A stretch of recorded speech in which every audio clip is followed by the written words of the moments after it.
Hello guys, welcome to N academy. मैं हूं अनिकेत अग्रवाल और हम कर रहे हैं वीकली करंट अफेयर्स। तो वीकली करंट अफेयर्स के इस एडिशन में हमने साइंस एंड टेक को जो है वो देखना है। जो भी इस पूरे हफ्ते में हमारे साइंस एंड टेक के इंपॉर्टेंट पार्ट्स रहे जहां से हमें प्रीलिम्स के अंदर एमसीक्यूज आ सकते हैं, उनको हम रिवाइज करने वाले हैं। तो हमारे कुछ जो टॉपिक्स हैं वो इस तरह से हैं। Number 1, China discovers a new type of mineral on moon. उसके बाद वर्चुअल अटॉप्सी जो कि पोस्टमार्टम के बाद होती है। उसके बाद नैनो प्लास्टिक्स के ऊपर एक टॉपिक है। उसके बाद इथीरियम जो कि ब्लॉकचेन टेक्नोलॉजी है, क्रिप्टो करेंसी की तरह, उसके ऊपर एक टॉपिक है। एंड उसके बाद एक और स्पेस रिलेटेड टॉपिक है जो कि है इनसाइट लैंडर का। तो ये हमने सारे टॉपिक्स जो हैं आज डिस्कस करने हैं। So let's start. सबसे पहले बात करते हैं अगर न्यू मिनरल की, तो एक नई तरह का क्रिस्टल जो है वो चाइना ने डिस्कवर किया है मून के सरफेस के ऊपर और इसका नाम रखा गया है चैंग साइट वाई। तो चैंग जो है ये एक चाइनीज मून गॉडेस है, उनके नाम पे इसका नाम जो है वो रखा गया है। ये एक बहुत ही छोटा सा ट्रांसपेरेंट कलर का जो है क्रिस्टल है जो कि वॉल्केनो के आसपास मून पे पाया जाता है। कहा जा रहा है ये कई बिलियन ईयर्स ओल्ड हो सकता है। और इसका जो स्ट्रक्चर है वो ह्यूमन के हेयर यानी कि बालों की तरह का देखने को मिलता है। ये एक बहुत ही यूनिक कॉम्पोजिशन है और इसके वो मिनरल्स हैं जो कि सिर्फ और सिर्फ जो लूनर सरफेस यानी कि मून के सरफेस और मिटियोर्स के अंदर पाए जाते हैं। तो ऐसी कोई चीज़ अर्थ पे नहीं पाई जाती।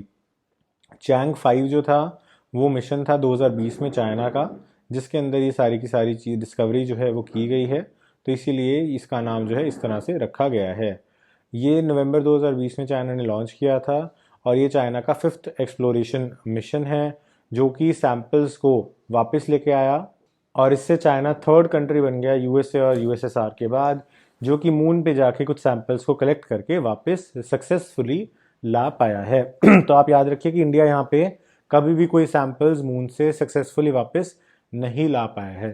तो सैंपल रिटर्न मिशन की अगर हम बात करें तो चाइना यहाँ पे 3rd सक्सेसफुल कंट्री जो है वो बन गया है सैंपल रिटर्न मिशन को एग्जीक्यूट करने वाला। Moving on to the next slide, ये है वर्चुअल अटॉप्सी की। तो अभी जो रिसेंटली जो एक कॉमेडियन थे राजू श्रीवास्तव, ज़रूर आपने उनकी कोई वीडियोज़ वगैरह देखी होंगी। इनकी डेथ हो गई थी एंड आफ्टर हिज डेथ उनका पोस्टमार्टम कंडक्ट करवाया गया जिसको वर्चुअल अटॉप्सी के द्वारा किया गया। तो पोस्टमार्टम के अंदर बेसिकली कॉज ऑफ डेथ वगैरह को स्टडी किया जाता है, तो उसके लिए अटॉप्सी की जाती है। तो वर्चुअल अटॉप्सी का मतलब कि आपको बिना किसी डायसेक्शन के यानी कि बिना चीर फाड़ के आप वर्चुअली डायसेक्ट करके बॉडी को देख सकते हो और जो पोस्टमार्टम रिपोर्ट है वो बना सकते हो। इसके लिए बहुत ही हाई क्वालिटी डिजिटल एक्सरेज का, सीटी स्कैन्स का इस्तेमाल किया जाता है जैसे आप इमेज में देख सकते हैं। और जो डॉक्टर मैम हैं ये किसी भी तरह के सीजर्स या कोई भी और चीज़ यूज़ नहीं कर रहे हैं जिससे कि चीड़ फाड़ करना हो, डायसेक्शन करना हो बॉडी का, to study the internal parts. तो ये बहुत ही नई तरह का जो है मेथड है। और अगेन ये बहुत माइन्यूट चीज़ों को, क्योंकि ये एक्सरे है, सिटी स्कैन है, तो ये माइन्यूट से माइन्यूट इंजरीज जो होती हैं, फ्रैक्चर्स होते हैं, ब्लीडिंग्स होती हैं, उनको भी ईजिली जो है पकड़ पाता है। इसके अलावा अगर हम बात करें तो अगर कोई बहुत गहरी चोट होती है या कोई बहुत गहरी इन्फॉर्मेशन होती है जहाँ पे हम नॉर्मली ट्रेडिशनल हाथों से नहीं पहुँच सकते, तो वो चीज़ें भी वर्चुअल के अंदर आ जाती है क्योंकि 3D स्कैन आता है। तो बॉडी को 3D वे में रोटेशन की जा सकती है, जबकि वर्चुअल में बॉडी को 3D में रोटेट करना और फिर से उसको डायसेक्ट करना काफ़ी ज़्यादा टाइम टेकिंग और काफ़ी ज़्यादा डिफ़िकल्ट जो है वो हो जाता है।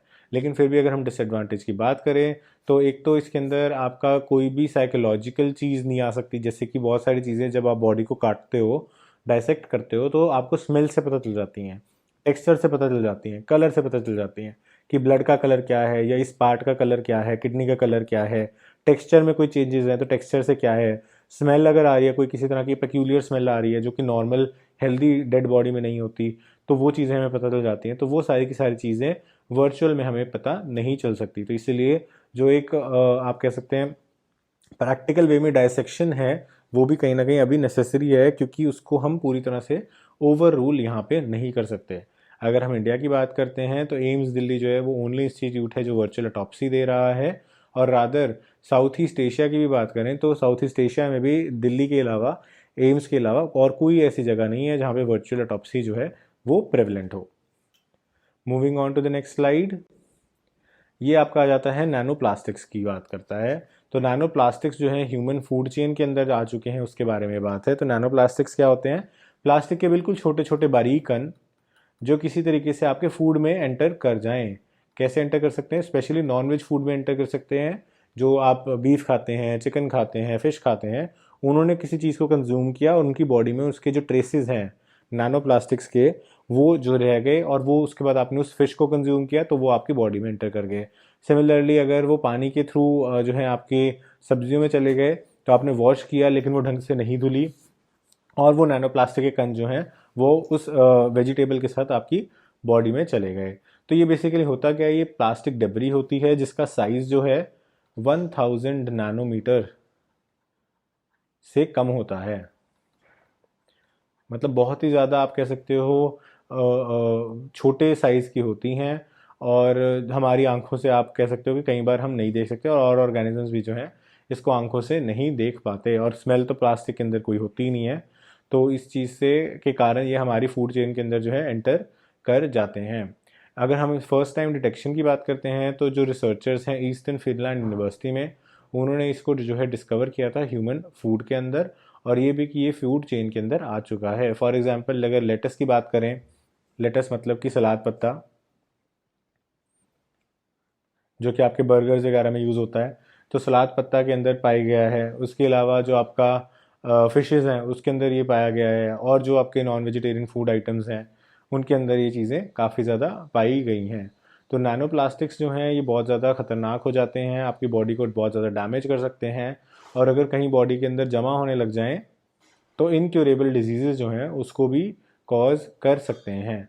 तो अब ये देखा जा रहा है कि जो नैनो प्लास्टिक्स है उससे सॉइल कंटेमिनेशन भी शुरू हो गया है, और सॉइल के अंदर भी नैनो प्लास्टिक के कण जो हैं वो मौजूद होने लग गए हैं। अगर सॉइल के अंदर नैनो प्लास्टिक्स होंगे तो जो भी गायें या कैटल है वो ग्रेजिंग करेगी, जब वो अपनी घास खाएगी तो घास के साथ साथ सॉइल उसके मुंह में जो जाती है उसके साथ नैनो प्लास्टिक्स भी जो हैं वो उसके अंदर जाने शुरू हो जाएंगे, जिससे कि हो सकता है फ्यूचर में जो आपकी लाइफ स्टॉक है, कैटल है, वो मिल्क दे, उसके अंदर भी नैनो प्लास्टिक्स जो है एंटर कर जाए, और उस मिल्क से अगेन डेयरी प्रोडक्ट तो हर एक पर्सन कंज्यूम करता है, तो उससे आपके छोटे बच्चों के अंदर भी नैनो प्लास्टिक्स जो हैं वो आ जाएं। तो ये हमारा कंसर्न है with respect to nano plastics. तो नेक्स्ट आ जाता है इथीरियम। तो इथीरियम की बात करें तो वर्ल्ड की ये सेकेंड लार्जेस्ट ब्लॉकचेन नेटवर्क है आफ्टर बिटकॉइन। और जैसे बिटकॉइन को क्रिप्टो का गोल्ड बोला जाता है, इथीरियम को ऑयल यानी कि क्रूड ऑयल से कंपेयर किया जाता है, यानी कि ब्लैक गोल्ड से आप कह सकते हो कंपेयर किया जाता है। तो ब्लॉकचेन के अंदर हम देखते हैं दो मॉडल्स चलते होते हैं, POS proof of stake and POW proof of work. तो अब प्रूफ ऑफ वर्क से शिफ्ट होकर प्रूफ ऑफ स्टेक पे इथीरियम जो है शिफ्ट कर रहा है। इसको हमें डिटेल में जानने की ज़रूरत नहीं है, मैं आपको वैसे बता देता हूँ। प्रूफ ऑफ वर्क में क्या होता था कि एक कॉम्पिटिटिव वैलिडेशन होता था, एक कॉम्प्लेक्स मैथ प्रॉब्लम होता था जिसको मल्टीपल कंप्यूटर जो हैं वो पावर यूज़ करके जो है सॉल्व करते थे, और न्यू ब्लॉकचेन ऐड होता था। लेकिन प्रूफ ऑफ स्टेक के अंदर रैंडम जो वैलिडेटर्स हैं वो किसी ट्रांजैक्शन को कंफर्म करते हैं, और उसके बाद एक ब्लॉक ऐड होता है। तो वर्किंग के ऊपर ना जाके हम अगर बात करें इसके बेनिफिट की, तो ये एक बेटर वे माना जाता है क्रिप्टो की जो प्रॉब्लम्स है उसको सॉल्व करने के लिए, और इसके अंदर मोर सिक्योरिटी आपको देखने को मिलती है, और मोर स्पीड भी देखने को मिलती है।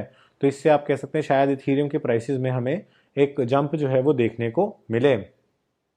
अगर बात करें इथीरियम की, तो इथीरियम भी एक डिसेंट्रलाइज्ड ओपन सोर्स ब्लॉकचेन है, और ये एक नेटिव ईथर जो है इसका नेटिव जो है क्रिप्टो करेंसी है, और ये सेकंड मोस्ट पॉपुलर है आफ्टर बिटकॉइन, मैंने आपको बताया भी था, और इसीलिए इसको ऑयल के साथ कंपेयर किया जाता है।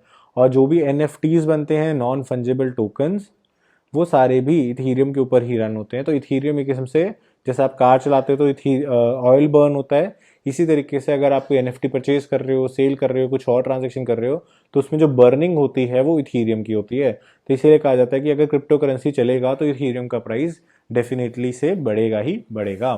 तो अगर हम इसकी बात करें तो बेसिकली क्या होता है कि जब हम क्रिप्टो करेंसी की माइनिंग करते हैं, आपके पास एक बहुत हाई एंड PC अगर है तो आप क्रिप्टो करेंसी की माइनिंग खुद से कर सकते हो। उसके अंदर आपके कंप्यूटर के रिसोर्सेज को यूज़ किया जाएगा ओवर द नेटवर्क इंटरनेट के थ्रू, और कई सारे कंप्यूटर्स की एनर्जी और जो हार्डवेयर है उसको यूज़ करके एक कॉम्प्लेक्स मैथ प्रॉब्लम को सॉल्व किया जाएगा, और उसके रिवॉर्ड में आपको क्रिप्टो करेंसी जो है वो दी जाएगी। तो वो एनर्जी कंजम्पशन बहुत हाई होती है और कहीं कहीं जगह पे तो कहा जाता है कि इतने बड़े बड़े सिस्टम्स लगे हुए हैं जो कितनी एनर्जी कंज्यूम कर लेते हैं जितना कि एक छोटा देश जो है वो कंज्यूम कर लेता होगा। तो ये पूरा का पूरा है हमारा work of proof and work of stake और इथीरियम कैसे काम जो है वो करता है। Moving on to the next slide, ये आ जाता है नासा के इनसाइट लैंडर की तरफ। तो इनसाइट लैंडर जो है इसने डिटेक्ट किए हैं कुछ साइस्मिक एक्टिविटी जो कि इम्पैक्ट से हुई है मेटेरॉइड के। तो जब भी आपके प्लैनेट के सरफेस के ऊपर उल्कापिंड यानी कि मीटियोर्स गिरते हैं, मीटियोराइट्स गिरते हैं, तो उस टाइम पे वहाँ पे शॉक वेव जो है वो क्रिएट होती है जैसे कि किसी अर्थक्वेक से क्रिएट होती है। तो इस तरह के 4 मीटियोराइट्स के टकराने से जो सेस्मिक वेव क्रिएट हुई है उसको हमारे नासा के इनसाइट लैंडर ने जो है वो टैप किया है। और इनसाइट लैंडर कहाँ पर है? ये मार्स के ऊपर है, मार्स को स्टडी कर रहा है। तो मार्स के सरफेस पे ये उल्कापिंड जो हैं वो गिरे हैं और ये भी अब देखना है कि हम उनकी लोकेशन को ट्रैक करके उनके क्रेटर्स के ऊपर भी रिसर्च जो है वो करने की कोशिश करेंगे। तो ये फर्स्ट टाइम होगा कि हमें इतनी सटीक और इतनी एक्यूरेट कैलकुलेशंस जो है वो हमें मिल पाएंगी, क्योंकि नासा का जो मिशन है वो ऑलरेडी मार्स पे है जब ये खगोलीय घटना, ये इवेंट जो है वो हुआ है। अब अगर हम बात करते हैं तो हमारे यहाँ तो अर्थ पे तो ऐसे मिटियोर्स की बारिश नहीं होती, तो यहाँ पे 4 ऐसे मिटियोर्स कैसे गिर गए? तो उसका रीज़न है कि मार्स जो लोकेटेड है, अगर ये मार्स है तो यहाँ पे हमारी आ जाती है बेल्ट ऑफ एस्टेरॉइड्स, जिसके बाद आपके गैशियस प्लैनेट्स जैसे कि Jupiter, Saturn, Uranus, Neptune, Pluto ये सब शुरू हो जाते हैं। प्लूटो तो प्लैनेट नहीं रहा, राइट। तो ये जो एस्टेरॉइड की बेल्ट है ये क्योंकि मार्स के पास है तो कोई भी उल्कापिंड का मार्स पे गिरना ज़्यादा प्रोबेबल होता है रादर देन अर्थ पे गिरना या वीनस या मर्करी पे गिरना। तो इसी कारण से जो हमारा मार्स है जिसको हम रेड प्लैनेट भी बोलते हैं वो ज़्यादा प्रोन है कि उसके ऊपर मीटेरॉइड जो हैं उसके आसपास से गुजरें या मीटेरॉइड जो हैं उससे टकराएं। अगर हम बात करते हैं तो हमारे पास ऑडियो डिवाइसेस भी लगे हुए थे इनसाइट लैंडर पे, तो इसीलिए जो sound of space rocks hitting the red planet है वो भी हम टैप कर पाए हैं, जो नासा ने अपने रिसर्च पेपर में पब्लिश भी करनी है। और हो सकता है नासा हमें ये डिस्कवरी या नेशनल ज्योग्राफी के थ्रू वो एक्चुअल साउंड जो है वो भी सुनवाए। अगर इनसाइट मिशन की बात करें तो इनसाइट एक शॉर्ट फॉर्म है जिसका फुल फॉर्म बनता है interior exploration using साइस्मिक investigations, geodesy and heat transport. तो ये बेसिकली इनसाइट एक रोबोटिक मिशन जो है उसकी फुल फॉर्म है जिसके अंदर हम साइस्मिक इन्वेस्टिगेशंस जो है वो करना चाहते हैं deep inside the red planet surface, कि रेड प्लैनेट का सरफेस क्या है, पानी कहाँ पर है, कितनी अवेलेबिलिटी है, क्या इसके अंदर कुछ चेंजेस हैं as compare to earth and so on and so forth. तो ये सारी चीज़ें हम इससे स्टडी करना चाहते हैं। So with this we have completed the topic. I hope आपको वीडियो अच्छी लगी होगी। अगर अच्छी लगी तो लाइक, सब्सक्राइब एंड शेयर ज़रूर कर दीजिएगा ताकि इससे हमें मोटिवेशन मिलती रहे। अगर आप यूपीएससी सीएससी की अच्छे से प्रिपरेशन करना चाहते हैं तो अब मैं रिकमेंड करूंगा आपको कि आप यूपीएससी का अनअकैडमी का सब्सक्रिप्शन लें जनरल स्टडीज़ के लिए, जिसके अंदर आपको प्लस, आइकॉनिक और लाइट 3 वेरिएंट्स मिल जाते हैं। प्लस वेरिएंट के अंदर आपका फुल कोर्स रहता है। आइकॉनिक के अंदर आपको 1-on-1 लाइव मेंटरशिप मिल जाती है, जिसके अंदर अगर आपको कोई भी सपोर्ट चाहिए, मोटिवेशन है, स्ट्रैटेजी बिल्डिंग है, उसके अंदर आपको एक डेडिकेटेड अनअकैडमी का ट्यूटर जो है आपको लगातार आपके टच में रहेगा, हेल्प करता रहेगा। और अगर आप एक वेटरन एस्पिरेंट हैं, आप ऑलरेडी कई बार तैयारी कर चुके हैं और आपके अंदर कुछ कमियां जो है वो रह गई हैं, जिसके लिए आप सिर्फ टेस्ट सीरीज एक्सेट्रा या रिवीजन क्लासेस को ज्वाइन करना चाहते हैं, तो आप लाइट कोर्स को भी ऑप्ट कर सकते हो। सभी कोर्सेज के अंदर आपको अट्रैक्टिव ईएमआई ऑफर्स और लॉन्ग टर्म प्लान्स के ऊपर डिस्काउंट्स जो हैं वो भी मिल जाएंगे। एंड अगर आप मेरा कोड यूज़ करते हैं ANI7 तो आपको एक्स्ट्रा 10% डिस्काउंट मिल जाएगा। साथ ही आप स्क्रीनशॉट मुझे टेलीग्राम पे भेज सकते हैं, जिससे कि I will be your personal mentor. जो भी आपको अनअकैडमी की जर्नी है उसके अंदर या आप कोई डाउट्स हो तो वो भी मैं आपके क्लियर करवा पाऊंगा। So this was it for this video and stay tuned for weekly current affairs on economy and weekly current affairs on science and tech and environment. Thank you for watching this video. Have a nice day.